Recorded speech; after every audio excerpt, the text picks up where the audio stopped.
Well, hello, this is Adam, and welcome back to Rare Classic Cars. Today, another treat for the Cadillac lovers.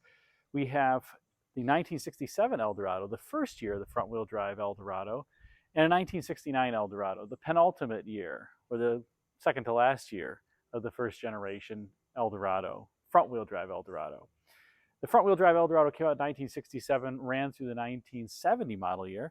What we're going to do today is just compare a number of the things that are different between these, because despite the fact that there's just a few model years difference between them, there actually are quite a few different components, and GM would change a number of things along the way. Of course, in 1971, the Eldorado would be completely revamped, along with the entire Cadillac lineup, from the Eldorado to the DeVille to the Calais to the Fleetwood. But these first generation Eldorados, almost irrespective of the year, represent some of the best styled vehicles that GM put out. And a lot of people will say this one is really the ultimate, and I would tend to agree with them, especially without the vinyl roof. This one does have a vinyl roof, which some people are going to poo-poo, but actually this car to me looks fine with a vinyl roof. Cars with that fastback roof line that really nicely molds into the trunk and it's one shape, to me are a bit more difficult to have the vinyl roof on. This car is still a little bit of a three-box shape, if you will. You have a box here, a box here, and a box there, as opposed to the Tornado that has, I'd call it more of a two-box design because it has that sloping fastback style roof line, as well as the Riviera. Those don't look as good with the vinyl top, in my opinion, but again, personal taste. Regardless, the 1967 Eldorado, as I said, is the first year of the front-wheel drive Eldorado, and came out, had about a $6,200 base price, which is about $60,000 in today's money, which is about $600 more or $6,000 more than a comparable DeVille of the time. And it really was a masterpiece in terms of style. Now, the 67 Eldorado really wasn't a commercial success, I would say. It sold about 18,000 units in that first year. And for comparison purposes, the Tornado really also wasn't a home run in terms of sales, selling about 20,000 units. But the Riviera of the Eldorado, Tornado, Riviera trio was the best-selling one. It sold 42,000 units. So I'd actually say the Riviera was the most commercially successful of the three, albeit the Eldorado was priced higher than the Riviera, in part because of the front-wheel drive that it had, as well as the Tornado, versus the Riviera's rear-wheel drive. By 1969, a number of things had changed on the Eldorado, and the vehicle was selling a little bit better. It sold about 24,000 units in 1969. 1968 would be the peak sales for this first generation front-wheel drive Eldorado, around 24,000 units per year. It really wasn't until the next generation Eldorado, which came out in 1971, the big, well, at least it appears very big and wide. Amazingly, that 71 Eldorado is no longer in length than either of these, nor is it any wider, if you can believe it, although it visually looks it. These look more svelte, but it's just design trickery to make a very large car look small. These cars are both about 221 inches long. A DeVille would have been 225-ish inches. Of course, the Electra would have been 225 inches as well, hence the deuce and a quarter nomenclature. But 221 inches is a big car, and they rode atop 120-inch wheelbase, which was relatively small. The DeVille's, Calais were riding atop 129.5-inch wheelbase, meaning these cars had longer overhangs front and rear, and that was kind of a theme of these personal luxury coupes of the era, was that the overhangs front and rear were very large, perhaps the largest being the Lincoln Mark V, I think, with that front overhang, with just tremendous, especially with the 5-mile-an-hour impact bumper in the front. So these weren't all that commercially successful. I wouldn't call them a failure either. I think they did okay. The Lincoln Mark III also did relatively well, but remember the Mark III, which came out in 1969, the same year as this car, was really a gussied-up Thunderbird, and it did have more costs associated with the platform, but it was rear-wheel drive just like the Thunderbird. Didn't have front-wheel drive, which was about a $500 or $5,000 per car premium. And I think consequently Lincoln spent a lot more on the interior materials and places where the average customer could really discern it when they're sitting inside the car. The materials on the Mark III are way better than this Eldorado, as you're going to see in a minute. But the Mark III, like I said, was just a gussied-up Thunderbird. This was its own platform that was shared with the Tornado and Riviera, the so-called E platform, But it was its own, and there wasn't much volume to thin out the cost of developing front-wheel drive platform. It was basically amortized over a combined 40,000 units per year between the Eldorado and Tornado. Not really that great. And so I think as the years went on, from 1967 to 1969, and Cadillac got new divisional leadership, they tried to take cost out of the car in a number of areas and across the whole Cadillac lineup to improve the brand's profitability. And we'll see a bit of that as we walk around the cars. In any case, let's take the camera off, walk around, do a little comparison, talk about some of the strange features, quirks, idiosyncrasies of these vehicles. Hope you enjoy it. Let's check out the cars. All right, so here we go. Let's start with the front. And you can see the 1967 Eldorado clearly has hidden headlights, while the 69 does not. In fact, the 67 Eldorado, I believe, would be the only Cadillac produced with hidden headlights. Well, the 67 and the 68 before they were dropped for the 69 model year. Part of this was a cost-cutting move, and part of it also was simply to get a different look to the front end, but I have a feeling the main driver was just reducing the cost overall. Of course, you have a different textured grille, a much thicker egg crate grille on the 67 than the 69, which has a finer texture. That was a trick that designers used to play over the years, changing the grille textures. Relatively cheap and easy way to get a bit different style to the front. Now you do see that both of the 67 and the 69 Eldorados have the wind split molding here, but an interesting thing is that this part of the wind split molding is taller on the 67 Eldorado than it is on the 69. And notice it's also gently sloped here. Likely done for safety reasons, as remember Ralph Nader's book Unsafe at Any Speed had come out at this point, and Cadillac and other auto companies were thinking, as an example, that hood ornaments were going to be a thing of the past before they came up with a spring-loaded hood ornament. But you notice this car doesn't have any hood ornaments, the Mark III doesn't. That was kind of a thing that was going on during the time period. My guess is that this was revamped probably for safety because this is a very sharp edge. This molding, this part, is actually, I believe, identical. And you notice here it terminates at this little panel for the air inlet, and here it just terminates early on the hood. It kind of looks weird that there's just this gap here. But I suppose that's because they used the same piece as they did on the 67. You're also noting something that's different between the two. 67 was the only year of these Eldorados with the exposed wipers and this beautiful cowl. I think this is just an absolute piece of artwork.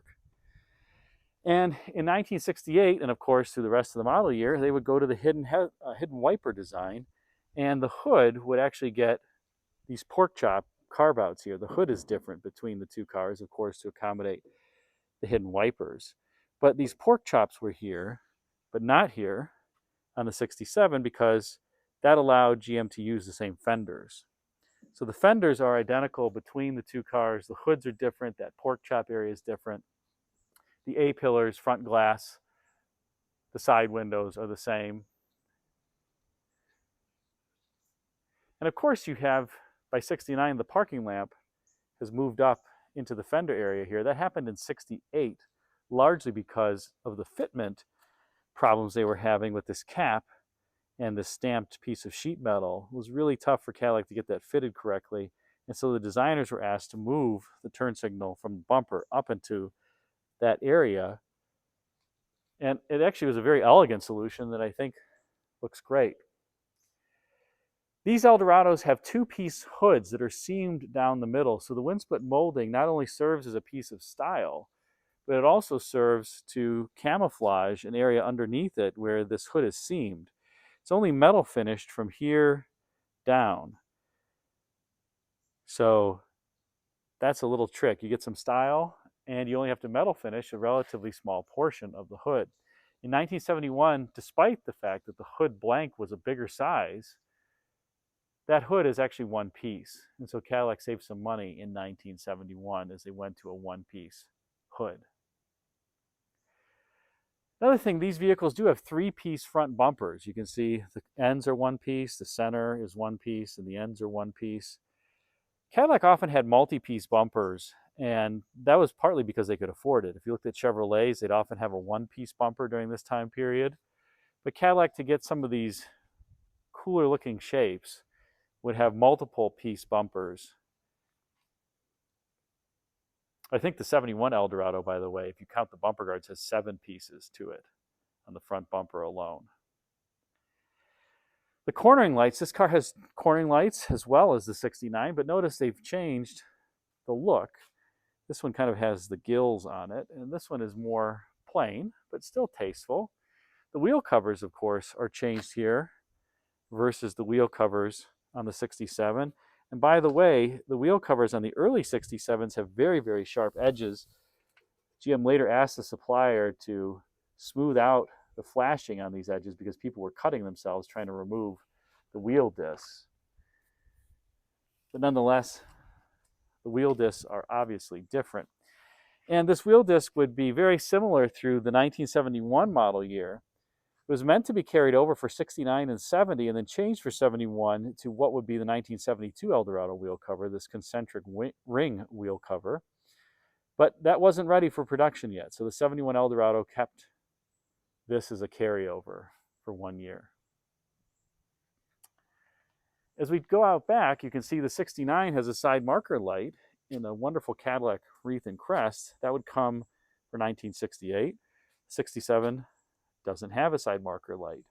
Wasn't required in that year. It would become a requirement in 68. 67 also has these outlets in the trunk to relieve the cabin ventilation. Remember the the Riviera and the Tornado would have those vents out back here to do that, but this is how the Eldorado would propel the cabin vent out. And by 69, that moved into the lock pillar there. A better solution that didn't allow water intrusion into the trunk. And these doors actually close pretty well, but they don't sound great closing, let's say. You can notice the taillight designs are also different.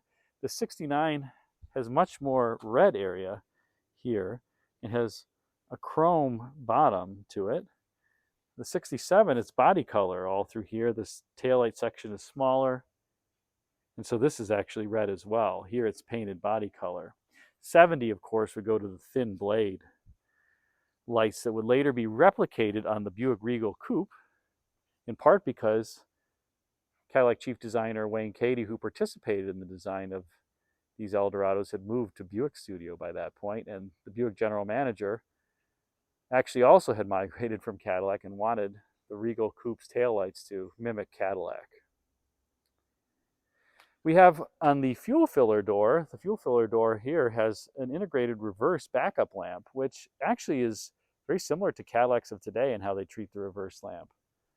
Of course, not in a fuel filler door, but the style is similar. And here, the backup lights are integrated into the bumper.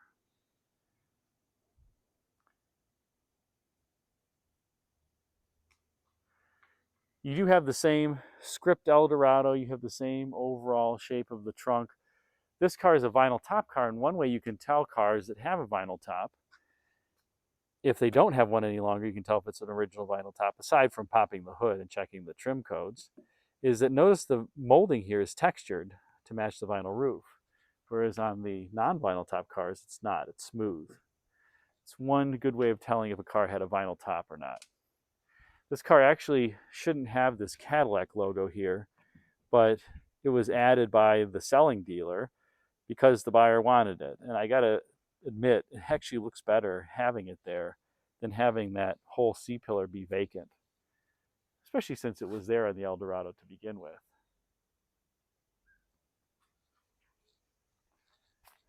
You do have a difference in the outside rear view mirrors as well. By 1969, they would go to the square look with the Cadillac name on the front.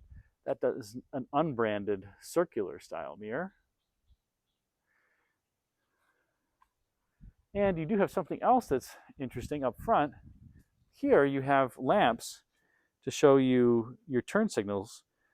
The dash on the 67 Eldorado actually doesn't have any turn signal indicators in it. Kind of similar to the early 70s Imperials. No turn signal indicator in the dash. It's out here on the fender.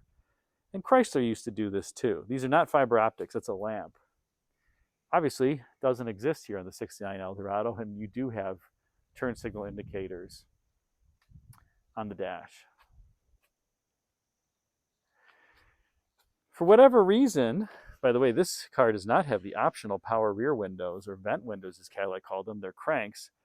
You notice that this doesn't, it retracts into the C-pillar, but it doesn't retract enough to move this rubber molding all the way in. By 69, perhaps because of some customer complaints, it does retract all the way into the C-pillar, which I think is much nicer. On the inside, Eldorado pretty much had one-year interiors for 1967, 68, and then in 1969 they would change the dash from something that was similar to this so-called safety padded dash here, which would carry over for 1970 with a different steering wheel and different and far worse fake wood grain, at least in my imagination. By the way, a viewer told me that he's a woodworker and he hates the fact that this wood grain is displayed the incorrect way. It's a sticker, so I don't think it really matters.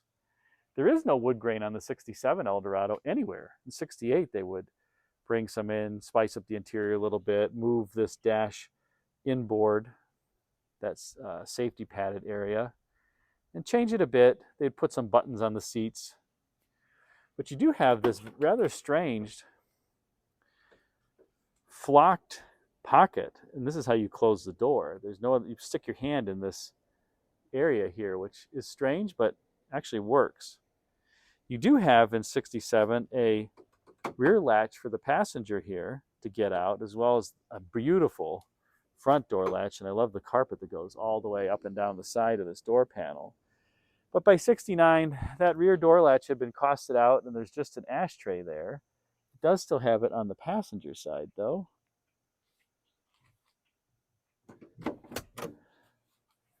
And you can see it right there. Doesn't exist on the driver's side. That was Cadillac division manager Calvin Warner, who was trying to improve the profitability of Cadillac with his great ideas. Who did that? And you have, on the 67, vacuum-operated door locks, whereas by 69 they had converted to electric door locks that sound like the cell block is locking and unlocking. GM door locks were always rather loud. And of course you have the same one-piece floor mat, pedal trim. The dial of cruise was gone by 69, where you rotate the dial and you push this little lever here and set it. You'd also get a wiper control move from the dash over here on the driver's door panel, which you can see on the other side of the steering wheel. There it is.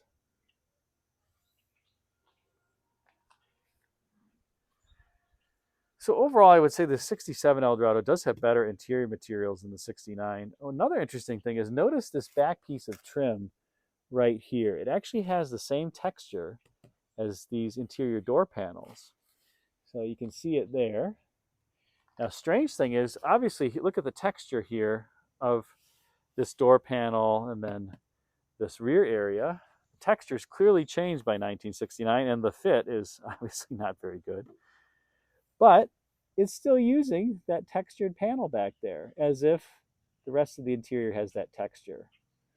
I guess they figured that it just didn't really matter. So that whole panel is the same and carried over from 1967. Let's move under hood now. In 1967, this was the last year of the Cadillac 429 cubic inch V8, which made 340 horsepower. A pretty good engine, although they did have issues with this aluminum timing cover and the oil pump in it, especially if you didn't change your oil very frequently. The oil pump would chew through the timing cover, you lose oil pressure, bad things happen. So make sure if you buy one of these cars that you've got good oil pressure and it doesn't smoke, etc. You do still see some of the same things under the 69, despite the fact that it has Cadillac's 472 cubic inch V8, which was introduced for the 68 model year. This made 375 horsepower. This is the tank for the rear shock leveler, which I've actually don't use on either of these cars. They kind of tick away and they're not all that effective. And I just have an air hose that's routed underneath the license plate that I manually fill once per year. I also like to set the cars a little bit higher so they rest level versus the factory setting. You can adjust that a little bit in the rear, but it's easier. The cruise control would also move to this type of transducer by 1969. GM would use that through the 1980s. Here it's got a much funkier transducer, this big old box here to operate the cruise control. 67 was the first year for this dual-chambered master cylinder as well. And of course you have all the vacuum tanks here to operate the headlamps and vacuum door locks to store some reserve, and they're gone by 1969 because there are no vacuum headlamps or vacuum door locks. So the high C juice can is gone, as well as the big tank here, and in its place they put a coolant bottle, which didn't exist on the 67. If you overfilled it, it just would dump out on the ground. Gotta love the old days there. Both have very similar HVAC controls and heater controls. The heater control valve there controlling the amount of coolant into the heater core so you could regulate temperature. That also exists on this car as well. Cadillac was smart and made a cutout for the blower there so you could replace it easily, as opposed to a number of cars where you have to cut through the fender or remove the fender liner. It's just a lot easier here. Let's close it up and conclude the video. Well, and there you have it, a walk around of the 67 and 69 Eldorado. Which one do you like better? I'd be curious if anybody likes the 69 better. I will say, in terms of how they drive, this one does drive better. The 472 is a bit peppier, certainly when you stomp on it. And by this point, they had revised the rear suspension and overall suspension to be a bit softer. And it's a bit less rattly overall. The suspension's more composed, although it's still not great compared to other luxury cars at the time. So this one's actually a better drive. But I think in terms of the looks department, this one's better. In any case, hope you enjoyed this comparison. If you did, be sure to like, comment, and subscribe. Please put a comment in the comment section. And thanks again for watching.